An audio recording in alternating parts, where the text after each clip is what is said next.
요즘 우리가 사는 이 세상은 정말 지금까지도 힘들지 않은 시절이 없었지만 특별히 더 힘들고 어려운 시절을 보내고 있다, 그렇게 생각이 되어집니다. 이전에는 우리가 열심히 노력하고 애쓰고 땀 흘려서 모으면은 내가 생각하고 바라던 것들을 성취해 나갈 수 있다, 이루어 나갈 수 있다라고 하는 희망이 있었습니다. 근데 요즘에는 아무리 나가서 밤낮 주야로 뛰고 수고를 해도 희망이 없다고 그럽니다. 이유가 뭐겠습니까? 내가 아무리 노력을 해도 집 한 채도 살 수 없고, 내가 아무리 노력을 해도 내가 바라고 소망하는 단계까지 이르지를 못한다는 것입니다. 그래서 요즘 젊은 사람들은 정말 절망하고 있습니다. 요즘 사람들은 너무 힘들어하고 다들 고통당하고 절망하고 있기 때문에 다들 다른 사람들로부터 위로도 받고 싶고 좀 격려도 받고 싶고 그런 마음으로 살아가고 있다고 합니다. 그러니 우리도 교회 올 때마다, 우리 성도님들 만날 때마다 지난 한 주간 또 정말 힘드셨죠. 오늘 예배를 통해서 힘을 얻으시기 바랍니다. 이렇게 앞으로는 주일마다 우리 만나는 성도들마다 그렇게 따뜻하게 위로하고 격려해 주시기를 바랍니다. 정말 우리 너무 힘들게 사잖아요. 그런데 여기에서 우리가 조심해야 할 것이 하나가 있습니다. 어떤 사람들은 사람들을 위로한다고 말은 하는데 그 위로가 오히려 속을 확 뒤집어 놓습니다. 그 위로가 오히려 마음이 깊은 상처를 남깁니다. 그건 위로가 아닙니다. 하는 사람은 위로인지 모르지만 그 말을 듣는 사람 입장에서는 위로가 아니라 더 큰 고통이고 아픔입니다. 그건 위로가 절대 될 수가 없습니다. 그런데 우리 사람들은요, 사실은 어떤 힘든 사람을 보고 그 사람을 조롱한다든지 상처를 주기 위해서 말하는 것은 아닙니다. 정말 위로한다고 했습니다. 진심을 다해서 위로한다고 했는데 듣는 사람 입장에서 이 말이 조금 어감이 달라져서 고통이 되는 수도 있다는 것입니다. 그래서 사람의 위로, 사람을 통해서 듣는 위로는 때로는 힘이 되고 위로도 되지만 때로는 아픔도 되고 고통이 될 수도 있다는 것입니다. 이런 사람들의 위로는 자꾸 받으려고 하면 할수록 더 우리에게 아픔이 되고 고통을 되는 경우를 우리가 많이 겪고 있습니다. 이럴 때 사람이 아닌 하나님께서 우리를 위로하신다면 어떻게 하실까요? 사람이 아닌 하나님께서 우리를 위로하실 때도 우리에게 상처가 되고 아픔이 되겠습니까? 성경은 하나님께서 우리를 어떻게 위로하시는지 오늘 읽었던 본문 말씀에 그 하나님의 위로하시는 방법을 우리에게 말씀해 주고 있음을 통해서 하나님의 위로와 사람의 위로는 비교할 수도 없다.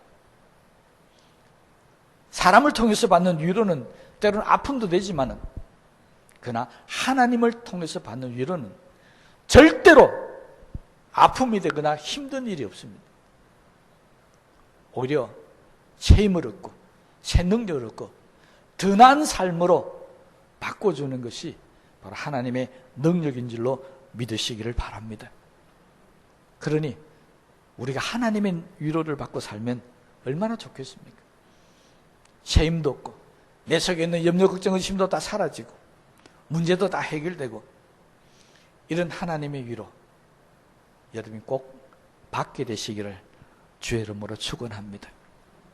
그런데 오늘 본문에 있는 말씀을 보면 이런 하나님의 위로, 너무나도 이렇게 좋은 하나님의 위로지만 누구나 다 받을 수 있는 것은 아니라는 것입니다. 오늘 읽었던 1절 말씀 보시면 의를 따르며 여호와를 찾아 구하는 너희는, 하나님께서 위로하시는 사람을 성경은 특정하고 있는데 그 사람이 어떤 사람이냐니까 정말 의를 따르며 하나님 말씀을 잘 따라 살고 다시 말하면 정직하고 진실되게 살면서 하나님 앞에 나와서 기도하고 하나님을 찾는 그런 사람에게 하나님께서 위로하신다는 것입니다.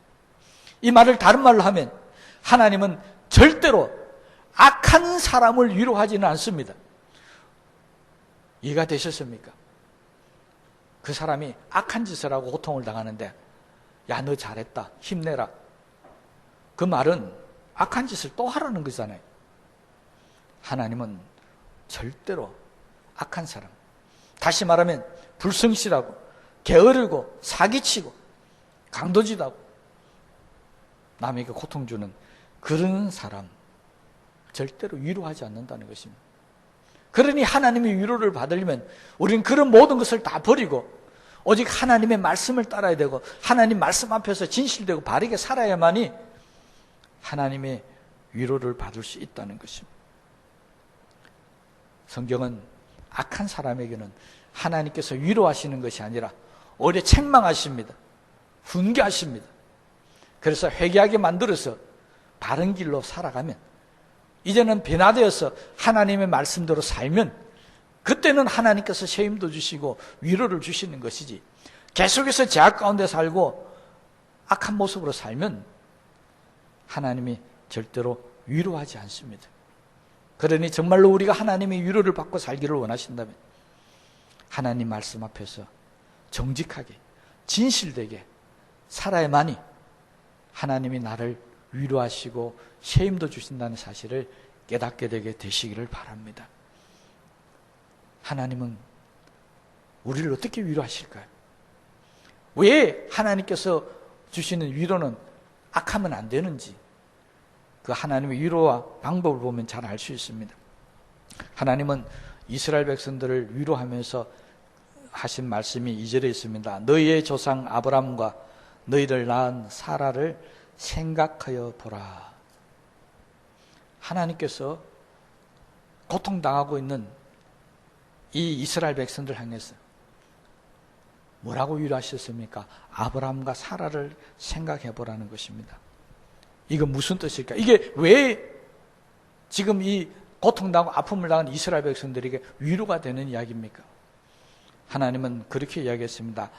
아브라함이 혼자 있을 때 내가 그를 부르고 그에게 복을 주어 장성하게 하였느니라. 하나님께서 아브라함을 부르실 때 아브라함은 혼자 있었다는 거예요. 자식도 없었다는 거예요.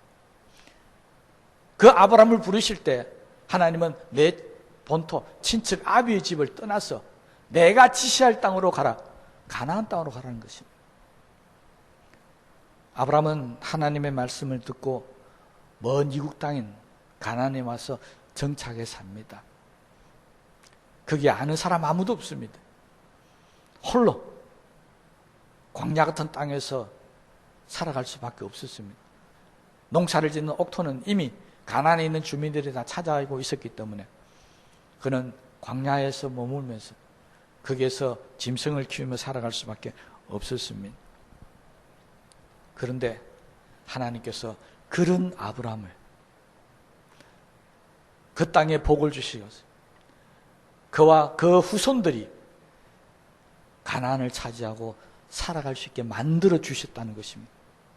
오늘 이 이사야 선지자 시대에는 이미 그 아브라함의 후손들이 가나안 땅을 다 점령하고 차지하면서 편안하게 살아갔었습니다. 자식 한 명 없이 이 가나안 땅에 이주해 왔던 아브라함은 지금 이 이사야 선지자 시절에는 가나안 땅 곳곳에 그들의 후손들로 가득 차 자리를 차지하고 있었습니다. 하나님은 이 이사야 시대의 이스라엘 백성들, 고통당하는 이 백성들에게 아브라함과 사라를 생각해보라. 그 말은 너희들이 지금 정말로 하나님 앞에 회개하고 돌아와서 의를 따르고 말씀대로 살고 하나님만을 찾으면 앞으로 아브라함에게 주신 복을 너희들에게도 주시겠다는 것입니다. 지금은 이렇게 힘들고 아프게 살아도 이 땅이 기름진 땅이 될 것이다. 이 땅이 바로 에덴 같은 땅이 될 것이다. 오늘 3절 말씀 보십시다.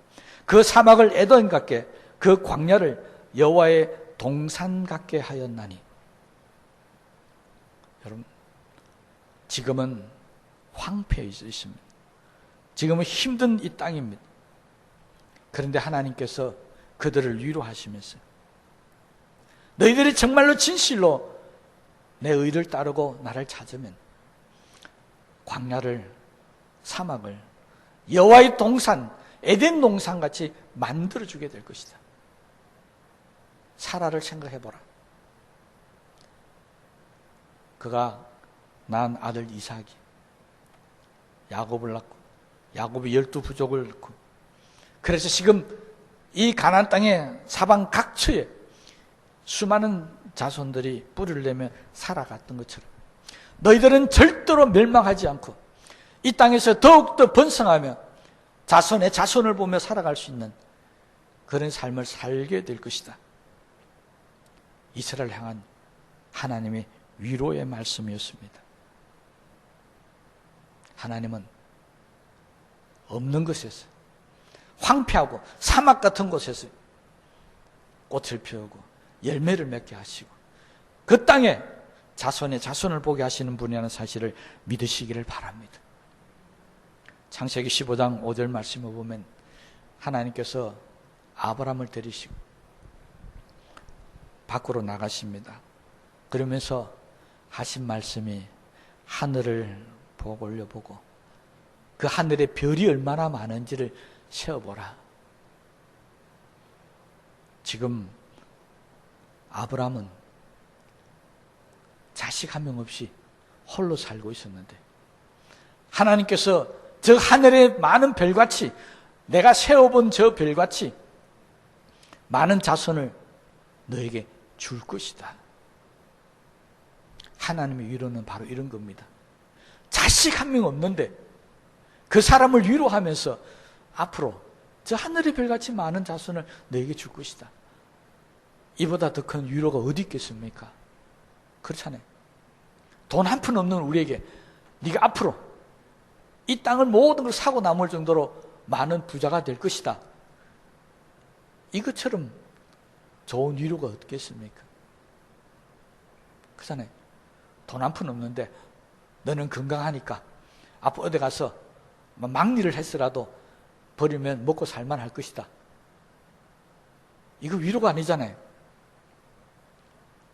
하나님께서 주시는 위로는 바로 절망 가운데서 나의 앞날은, 나의 미래는 정말 번창하고 번성하고 잘 될 것이다. 이렇게 하시는 것이 하나님의 위로였습니다. 하나님은 아브라함에게 말씀하신 것처럼 우리에게도 똑같이 말씀하고 계십니다. 성경을 통해서 늘 우리에게 주시는 말씀이 어렵고 힘들 때마다, 고통스러울 때마다, 내가 아무것을 가지고 있는 것이 없을 때마다 어디를 보라고요? 하늘을 바라보라고 그랬습니다. 하나님을 바라보라고 그랬습니다. 그런데 왜 우리는 자꾸 땅을 바라보고 삽니까? 이게 잘못되었다는 것입니다. 하나님은 하늘을 바라보라고 했습니다. 그리고 그 하늘에 나를 축복할 것이 얼마나 많은지 한번 세어보라는 것입니다. 하나님께서 성경을 통해서 우리에게 주시는 축복의 말씀입니다. 하늘의 별같이 많은 줄로 믿으시기 바랍니다. 하늘의 별을 세는 것만큼 우리가 하늘을 바라보면서 하나님을 찾으면 그렇게 수많은 하나님의 은혜와 축복이 우리 가운데 쏟아 부어주신다. 이것이 이사야 선지자를 통해서 우리에게 주시는 하나님의 위로였습니다.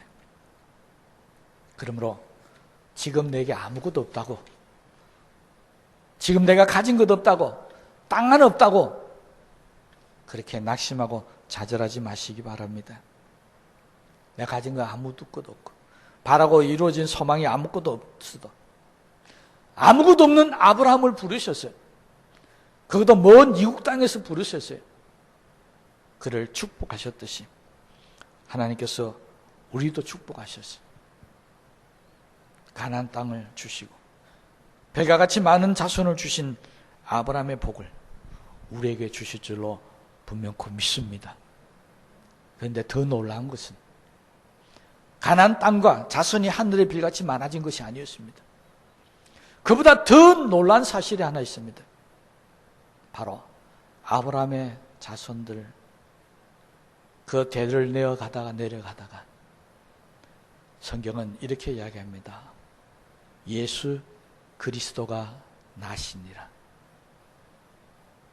여러분, 아브라함에게 수천 명, 수만 명, 수십만 명, 수백만 명의 자손이 있으면 뭐합니까?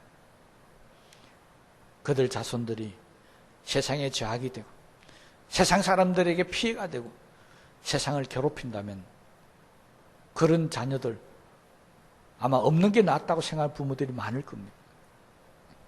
그런데 그의 후손 중에 그런 자손이 아니라 바로 이 땅을 구원하는, 이 땅의 메시아가 되는 예수 그리스도가 이 땅에 태어나게 되었다는 것입니다. 이게 아브라함에게 주신 정말 놀란 위로의 말씀입니다. 이 땅을 구원할 메시아, 그것이 내 후손 중에 나온다. 얼마나 놀란 은혜며 위로겠습니까? 여러분, 그 집안에 옛날에 정성이 나와도 그 집안은 성공했다고 합니다.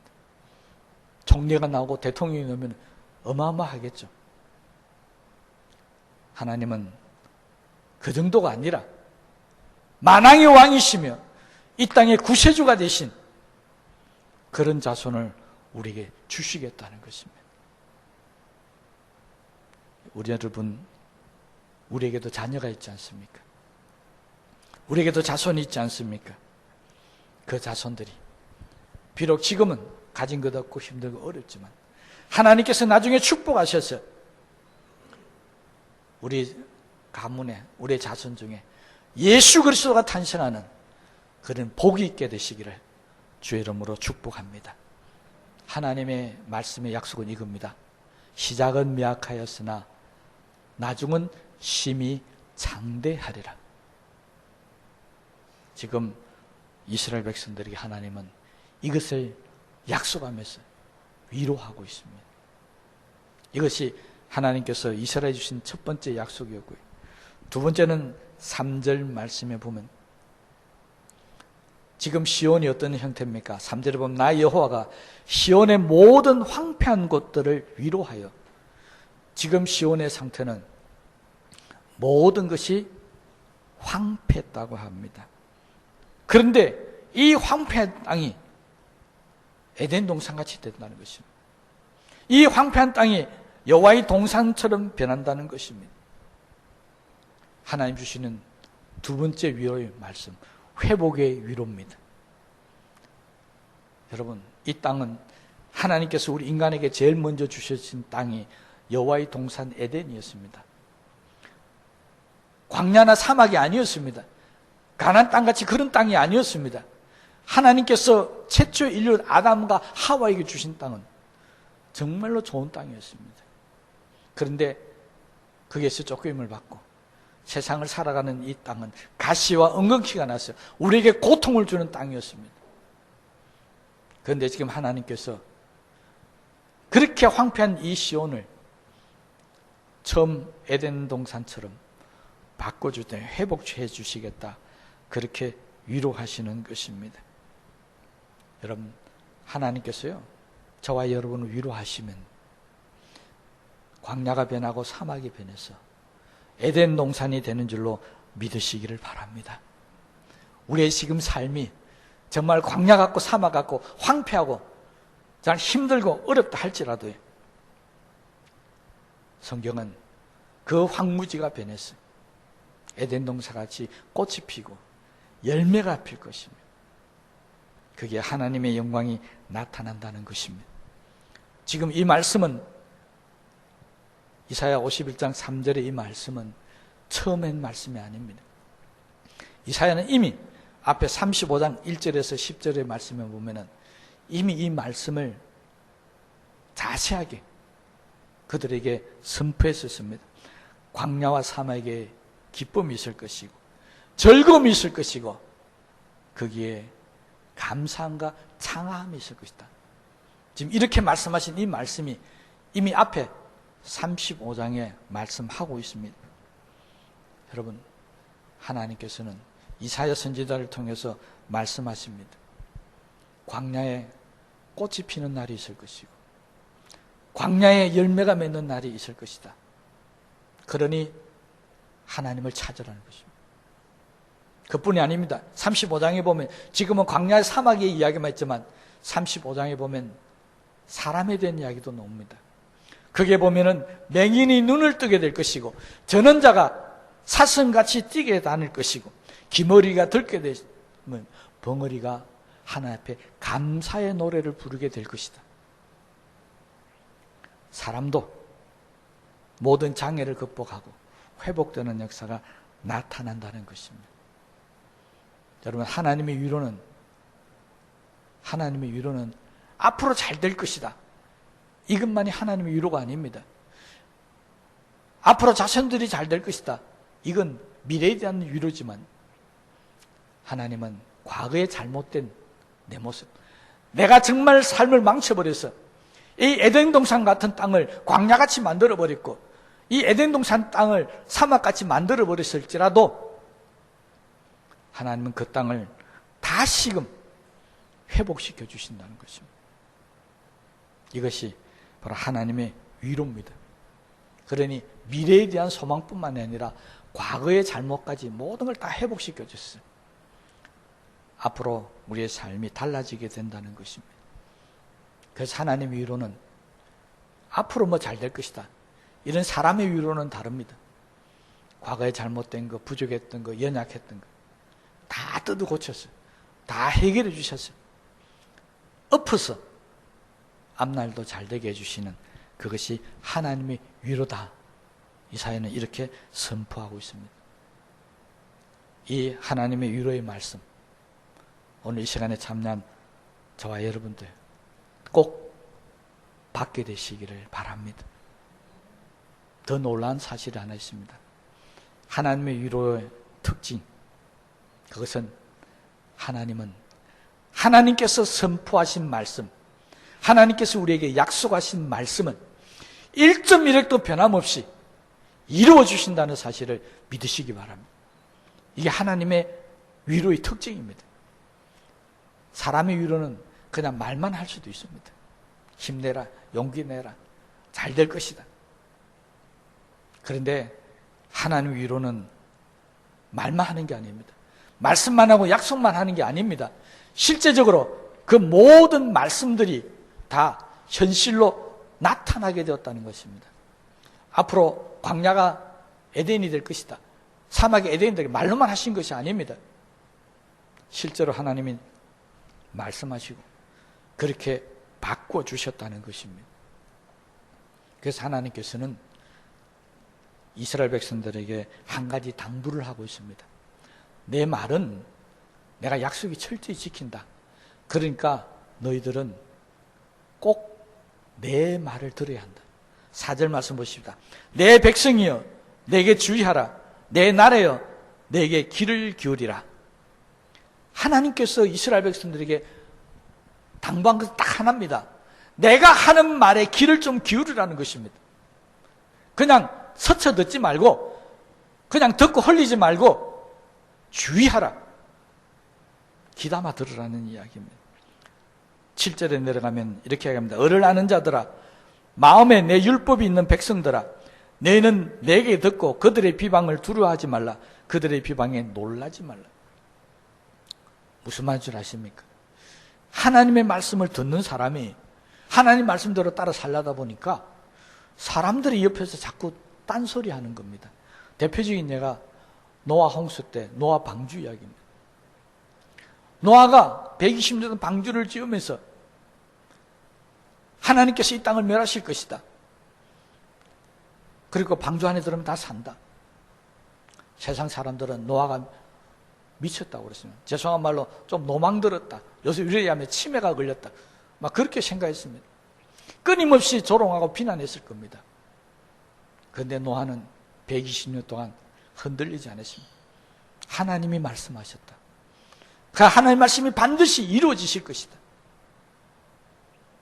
결국 노아의 믿음이 확실한 것입니다. 노아의 생각이 맞았습니다. 이사야가 지금 그것을 이스라엘 백성들이 경고하는 겁니다. 믿음대로 사니까, 말씀대로 사니까 주변에 있는 사람들이 자꾸 너 미쳤다, 그렇게 하면 안 된다, 그렇게 자꾸 비난하고 비방하는 이야기를 하더라는 것입니다. 그래서 당부합니다. 너희는 절대로 그들의 비방을 두려워하지 말라. 내가 믿음으로 살려고 그러니까 믿음이 없는 사람들이 자꾸 옆에서 비방합니다. 잔소리합니다. 우리가 그런 시대를 살고 있지 않습니까?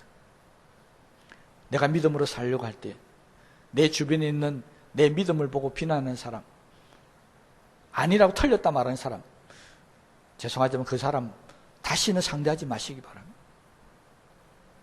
우리는 하나님의 말씀을 듣는 사람들입니다. 사람들의 소리를 듣는 사람들이 아닌 것입니다. 그러니 사람들이 아무리 비방하고 나이가 조롱하고 할지라도 두려워하지 마십시오. 겁내지 마십시오. 이거는 제 말이 아닙니다. 하나님 말씀입니다. 그들의 비방에 놀라지 말라. 그들의 비방에 두려워하지 말라. 왜? 그들의 생각과 하나님의 생각은 다릅니다. 그들의 말과 하나님의 말씀은 다르기 때문입니다. 그러므로 하나님의 말씀만 들으라. 하나님 이게 당부합니다. 이사야가 지금 계속해서 당부하는 겁니다. 사람들이 말 듣지 말고 하나님의 말씀만 들으라. 그러면 너희들에게 하나님의 위로가 나타날 것이다. 하나님의 말씀을 듣지 않는 사람, 사람의 비방을 듣고 그것을 따라가는 사람, 하나님은 절대 위로하지 않습니다. 그러므로 저와 여러분들에게 앞으로 시간마다 때를 돕는 하나님의 은혜뿐만이 아니라 우리가 힘들고 어려울 때마다 하나님의 위로가 넘치게 되시기를 주의 이름으로 축복합니다. 지난 주간에 돈이나 환경이나 조건보다 훨씬 더 우리에게 필요한 것이 있는데 그것이 바로 나에게 도움을 주는 사람이 필요하다 말씀을 드렸습니다. 그 도움을 주는 사람이 있는 거 얼마나 위로가 되고 힘이 되겠습니까? 그러나 그보다 더 필요한 것이 바로 오늘 이 말씀입니다. 사람의 도움이나 위로가 아니라 하나님의 위로하심과 하나님의 도우심, 이것이 믿음의 삶을 살아가는 저와 여러분에게 반드시 꼭 있어야 되는 것이라는 사실을 깨닫게 되게 되시기를 바랍니다. 그래서 앞으로는 어떤 일이 있더라도 사람의 말보다는 하나님 말씀 바라보고 사람을 찾기보다는 하나님을 찾는 역사가 있게 되시기 바랍니다. 왜 그렇습니까? 왜 그래야 됩니까? 사람의 도움은 한계가 있습니다. 사람의 말은 책임을 지지 않습니다. 그러나 하나님의 말씀은 책임을 지십니다. 하나님의 말씀은 능치 못함이 없습니다. 그러니 우리는 이사야가 말씀하신 대로 오직 하나님의 말씀만 귀를 기울이고 하나님 말씀만 따라가셨어요. 오직 하나님만 찾으셨어요. 힘들고 어려울 때마다 하나님의 위로하심이 넘치게 되시기를 다시 한번 주의 이름으로 축복합니다. 오늘 앞에서 우리 찬송 인도하는 우리 찬양팀이 찬양하면서 불렀던 찬양 기억나십니까? 사랑하는 아들아, 사랑하는 딸들아, 이렇게 부르시면서 저의 모든 문제들을 해결해 주시는 그 하나님의 음성이 기도할 때마다, 찬양할 때마다, 예배 드릴 때마다, 주의 전을 찾을 때마다 우리 모두들에게 나타나게 되시기를 바랍니다. 우리 말씀을 생각하시면서 기도하십시다.